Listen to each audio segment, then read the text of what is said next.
Everybody, welcome back to Sports by GSMC. I am your host, Jeremy Lapidus. If you were not here for that first segment, we just did a quick little recap of the Super Bowl, breakdown of some of the major plays that happened. In this second segment, we are going to take a look at some of the big shockwaves that were sent throughout the league after the result of this Super Bowl. We'll talk about the legacy of Patrick Mahomes at just 28. We'll talk about what this means for the future of the 49ers and what this means for their legacy in particular. But if you would like to be a part of this show, and we would really appreciate it if you were, remember you can always send a little tip here by going to streamelements.com/gsmcsportsnetwork/tip. Again, that's streamelements.com/gsmcsportsnetwork/tip. If you leave a tip, your question will be sent right here onto our overlay, and I will see your question and answer it right away. Remember, we appreciate all your donations and everyone for listening. But without further ado, let's get into the big results of the Super Bowl. Now, we kind of teased it a little bit in that first segment. Patrick Mahomes has won 3 Super Bowls in 4 years. 3 Super Bowls in his first 6 years as a starter. He's already passed almost every single quarterback in Super Bowl wins. And he's just 28 years old. Along with that, you look at the numbers he's been able to put up. Multiple 5,000-yard seasons. 2 MVPs. 3 Super Bowl MVPs. That's 3 Super Bowl MVPs and 2 MVPs in 6 seasons. Not to mention his 50 touchdown season, and what he can do on the field is just so different than what we've seen from a lot of players in history. You look at a guy like Tom Brady, right now the kind of unquestioned GOAT. Maybe it's time to start that discussion, but for now, I don't think we're quite there. But maybe. You look at a guy like Tom Brady, who's won 7 Super Bowls, more than any team ever, all on his own. He obviously won 6 with Belichick in New England. Excuse me, I'm a little under the weather. He's won 6 with Bill Belichick in New England, and that one once he moved down to Tampa Bay to get to 7. 7 Super Bowls is insane, but 3 at 28, and the path that the Chiefs seem to be on without much resistance, really. I mean, you have these incredible quarterbacks in the AFC. You have guys like Josh Allen. You have guys like Joe Burrow. You have guys like Lamar Jackson that just cannot beat Patrick Mahomes in the playoffs. They can't beat the Chiefs in the playoffs. There hasn't been anyone to consistently stop the Chiefs in the playoffs. And it's scary. It's scary to think how many rings this team can win. You see them get rid of a guy like Tyreek Hill, a finalist for Offensive Player of the Year this year, threatening 2,000 receiving yards. Something that has never been done before. If he had stayed healthy, he most likely would have hit that number. They get rid of him because he's asking for too much money and respond by winning not 1, but 2 straight Super Bowls. And probably opening this season as betting favorites to do it again. All season long, the Chiefs were talked about as a team that just didn't have the weapons. The receivers kept making drops, huge mistakes down the stretch of games that they just couldn't get over. Now, that defense was always incredible, top 5 in the NFL defense. But the offense, especially the receiving and the weapons, they just weren't there this season, and it did not matter. It really did not matter. They were still able to win a second straight Super Bowl really without much of an issue. You look at the 49ers and their path to get here. They played the Green Bay Packers and the Detroit Lions, and in both of those games, they had to mount huge comebacks. In both of those games, if the other team hadn't had a kind of collapse in the second half, they wouldn't have been there. They were starting slow in every single postseason game. But the Chiefs, they steamrolled everyone. You know, the scores might have looked a little close against the Ravens and against the Bills, but there was never really a moment against the Ravens where it seemed like the Chiefs were going to lose that game. The Ravens just kept making mistake after mistake after mistake, and never really felt like the Chiefs were in any danger of losing that game.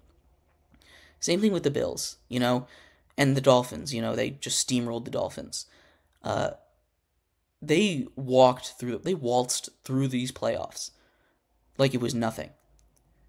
In probably their weakest team in the Patrick Mahomes era, and they did it with ease. It's scary to think about what this team can become if they do get a weapon. What can Rashee Rice develop into? He's a solid guy right now, but as a rookie, what can he turn into in his second year? What if they go out and they get a guy like T. Higgins? What if they go out and get this huge receiving target? I doubt they will. But what if they do this? Can they keep this defense together? Can they keep this team together? Is Patrick Mahomes in the GOAT conversation? I think it's completely fair to have that conversation with him, just because of what he's done. He's already climbing up the leaderboards. He's top of the NFL history boards in passer rating, touchdown to interception ratio, or he's flirting with the top up there. He just doesn't make mistakes. And if you don't make mistakes and you are as elusive as he is, he was the leading rusher in that game for the Chiefs. And, aside from that big 19-yard run down the end, he didn't really make that many big runs, but he has 80 yards rushing. He has an incredible game. I don't know, I'm curious to know what you guys think. Leave a comment here. Should he be in that GOAT conversation, or do you think he is at this point? What is it going to take for him to get there? I was talking to some people, and they really like to point to rings. Tom Brady has 7. He's the GOAT. He's not even close yet. But it's something special about what Patrick Mahomes is doing. He's got that Mahomes magic, On the 49ers sides of things, this loss should not be put on Brock Purdy. He played a great game. It wasn't an elite game. It wasn't a game you're going to look at 5 years down the future and be like, wow, Brock Purdy in losing a Super Bowl effort was amazing. It's not going to be like that, But he played fine. He didn't make any mistakes. And in a 49ers offense that's built the way it is, with Debo and McCaffrey and Kittle and Ayuk and Trent Williams on the offensive line, and that defense as built as it is, that's really all you usually have to do. What I will pin this loss on is the coaching staff for not preparing the team in overtime, really. We talked about a little bit in that first segment, Kyle Juszczyk saying that he didn't know, and many other 49ers did not know the rules. They did not know the new overtime rules, which is frankly just unexcusable. You can talk about some questionable coaching decisions, kicking that field goal. That's a questionable decision. Taking the ball first in overtime, that's a questionable decision. But not having your guys know the rules in the Super Bowl is inexcusable. That's not something that you can do with 2 weeks of preparation, with being the Super Bowl favorites coming in. These rules are not a year old. These rules have been in place for a couple years. This is not something that Kyle Shanahan and the rest of his staff should be let off the hook easy for. This is something that should be questioned.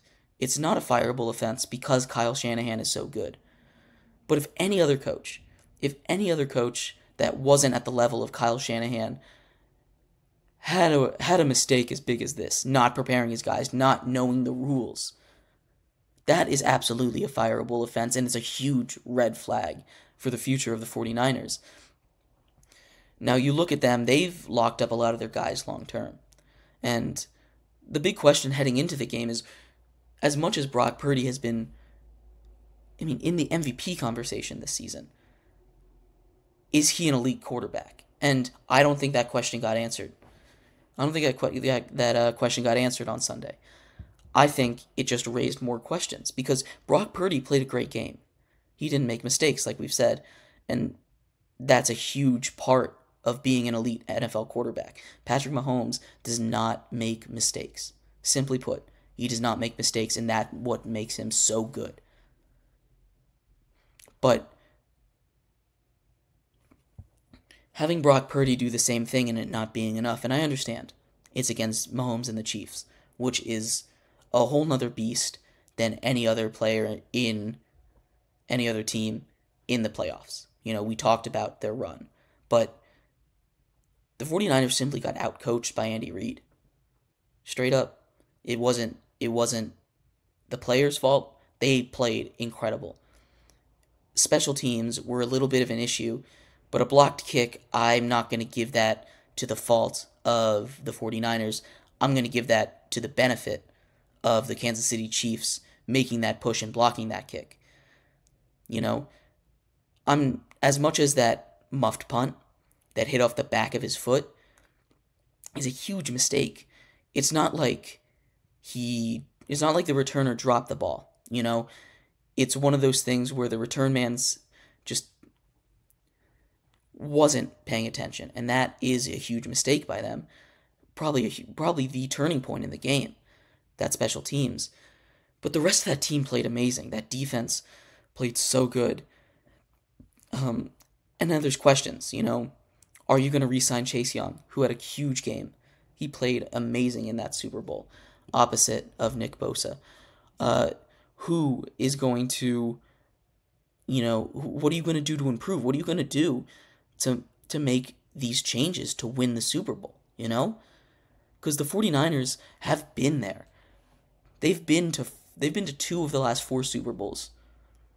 They've lost them both, but they've been to the NFC Championship game every other year. They have been such a juggernaut of a team. I mean, you look at their roster on paper compared to everyone else, it's far and away, and I mean far and away, the best roster in all of football. And yet they still cannot get over the hump. And I don't know if that's a Kyle Shanahan thing. He's not a coach that you can really fire for this. But it's leaving a legacy. We talk about legacies all the time, and it's hugely important.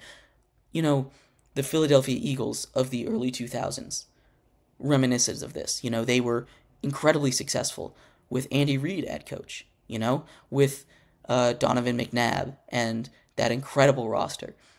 And they never were able to win the big game. You talk about the Bills, 4 straight Super Bowls, 0-4 in those games. Where do the 49ers fit into this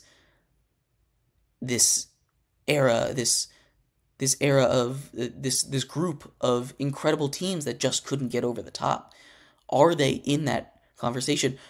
How much longer is their Super Bowl window? You have Purdy on a great deal. You have him on his rookie deal for a long time, for a couple more years. But Trent Williams isn't getting any younger. We saw how big of a deal it is when he's not out there. Deebo Samuel continues to deal with some health issues. He fought through the pain to play after that hamstring injury where he couldn't put weight on his leg. George Kittle, not that young anymore. How many more years do these 49ers have? How many years can they keep this team together, keep it competitive? What is the difference that has to be made? Because right now, the difference between the 49ers and the Chiefs is that quarterback. It's not to say that Purdy is bad. It's not to say he isn't great. It's the elite quarterback play that Patrick Mahomes brings to the table, that if you need it, he will get it for you. And Purdy absolutely is capable of doing that. We've seen it time in, time out all season. He is a great quarterback. But is he an elite quarterback? We don't know. That is what the Super Bowl was supposed to answer. That is what this season was supposed to answer. And we just have to wait and see. If you have any other comments on the Super Bowl, feel free to leave some here in the chat. We'll take a look at it, talk it over a little bit with you.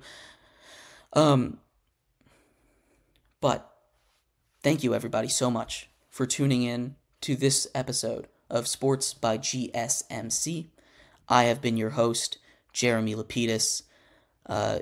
Tune in tomorrow. We're going to have a great show. Remember that if you would like to leave a tip, leave a donation, subscribe to the channel. The button's right there. Leave a like. In future episodes, remember, go to streamelements.com/gsmcsportsnetwork/tip to get your question or comment on the screen in front of my eyes. Thank you, everybody, so much for tuning in. I really appreciate it. You have a great rest of your night.